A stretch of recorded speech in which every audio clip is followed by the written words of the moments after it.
If I were to ask you which habit held you back and the one that you regret the most, I can guarantee that 95% of you would say that watching porn and wanking were the worst things that you'd ever done, and you wish you could take back all of it. And this has become a very common reality for men, that we are addicted to watching porn.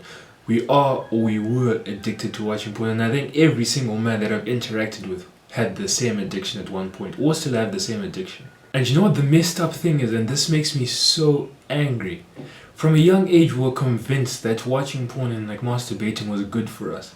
We were told about so many scientific benefits, like it reduces prostate cancer, it reduces stress, it does this and that. And because we were fed all of this information from literally everywhere, teachers in science classes were saying it, social media, Instagram, YouTube, it was being said everywhere. Because we were fed all of this information, we began to convince ourselves that it was good. And we got to a point where we were numb to the truth.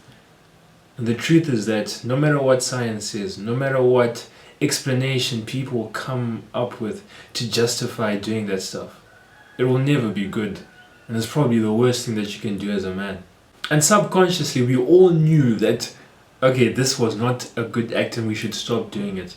And I think what I'm about to say is a universal experience. At the very first time that you watched porn and you finished, you felt an extreme amount of shame. Like, you honestly felt like you were the smallest piece of nothing. And in that moment, after you had finished for the first time, you were probably like, I'm never going to do this again. I can never do this again. We all know how that story ended.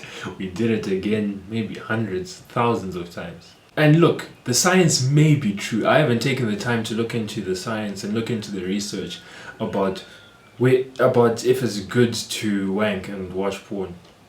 But I know for a fact it isn't. From my experience, from my friends' experience, from people who have immense experience, everyone has told me that watching porn and wanking has been the worst thing that they've ever done. No matter what the studies say, no matter what scientists try to tell you, no matter what the media tries to tell you, watching porn and wanking, it does more harm than good. And the harm massively, infinitely outweighs the good.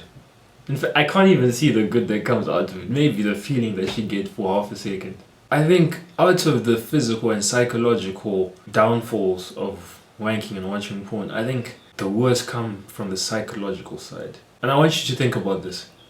You're probably watching this, you're 18 to 24, let's say you're 19, I'm 19. As a 19-year-old, I have seen more beautiful naked women than any other man in my family. And you can't tell me that's healthy. And it's not like I've seen them in real life and I was actually that guy doing the stuff. No, I went on a website and I searched. It was the easiest form of instant gratification. These birds. I don't know what's going on. I think summer's come. Well, it's summer now, or spring. I don't know what the season is. So yeah, all the birds are coming out, so there's a lot of noise. Yeah, I'll make a plan. Essentially, right, you can't tell me that the fact that as young men we've seen more beautiful naked women than any other man in our family is good. Because it isn't. We have desensitized ourselves to the beauty of the female body. And because we've seen so many naked women, we've developed unrealistic standards for women. You've seen it. You've seen all the struggle that women go through, all that they have to do to try and look like how society wants them to look. We've gotten to the point, like, imagine this. 200 years ago, 300 years ago, this is going to be very graphic, but 200 years ago, people would have been so excited to see a woman in her truest form. Now we're just like, I've seen better. Imagine. And another bad thing about all this consumption is that I don't believe that you can watch that stuff and still see women as people. Because in those films, they're not treated as people, they're not treated as human beings with feelings. They're treated as objects that the male actors derive pleasure from. And fair enough, I have no doubt that the males go through the same thing, that they're also treated as objects in those films. Either way, in those films, people are being treated as objects. They're being treated as essentially sex toys. Another bad thing about choking the chicken is that our brains don't know the difference between real and imaginary. So when we're watching this stuff, when we're like partaking and choking the chicken, we trick our brain into believing that, you know what, I am the man. I am fulfilling my main purpose as an animal. And our main purpose as an animal is to reproduce, to continue our lineage. When we're watching this stuff, we're tricking our brain into thinking we're the guy. We're tricking our brain into thinking that, you know what, I have fulfilled what I need to do on this earth. And that's why after you're done, it's like you lose all of your energy, you lose all motivation. And I'm sure all of you experience this. After you finish choking the chicken, it's like you don't have energy to do anything else. You sit around, you watch Netflix, you might go play video games, but you've lost all your motivation, all that male drive that you had within you. And I'm not saying those side effects are bad. Those side effects are good, and they're good for the person who's actually fulfilling the actual desire and actually reproducing. But if you are going and typing 7 letters and then now watching a video, then stimulating yourself, you don't deserve to feel those side effects. You don't deserve to feel that fulfillment. You don't deserve to lose your motivation. And after years and years and years of watching or choking the chicken and watching these adult films, in our brain, I think, I don't know the exact science of it, but we develop these pleasure pathways. So we associate the images that we constantly see to pleasure. After enough time, we will only become aroused when we're watching other people. And I know I've talked to many of my friends about this, and they'll say that, you know, sometimes I've been with a girl and they've struggled simply because they've developed that pleasure pathway that, you know what, I am only going to be aroused when I'm watching other people doing it. And we can't, and like to begin to talk about the loss of self-esteem that you have when you're watching this stuff, when you're choking your chicken. Because at its core, you are watching someone who you find attractive being whatever by another person. You can't convince me that is good for your self-esteem. You can't convince me that is good for your confidence. It definitely isn't. And then like the physical side of it is like, now you only be aroused when there's like a hand, like a strong masculine hand gripping your junk. Besides all of the psychological and physical downsides that I've mentioned, even on a practical note, the time that you lose to this habit. Because the truth is, if you're doing this stuff, you are not just doing it once every 2 months. You're probably going to be watching once a day, maybe even twice a day. And I'm going to speak for myself. When I used to choke the chicken, I was so incredibly addicted. Addicted isn't even the right word. This was my life. I would literally, before school started at 7:20 a.m. I would actually get to school around 10 to 7 in the morning. So imagine every single morning at around 5 a.m. I would choke my chicken and I would shower, get ready, go to school. And then at school, something would arouse me. And now imagine I would be sitting with my group of friends and I'll tell them, I'll be like, no, today when I get home, I'm gonna hit a mean one. I'm gonna hit a mean one. Ow. What happened with our generation?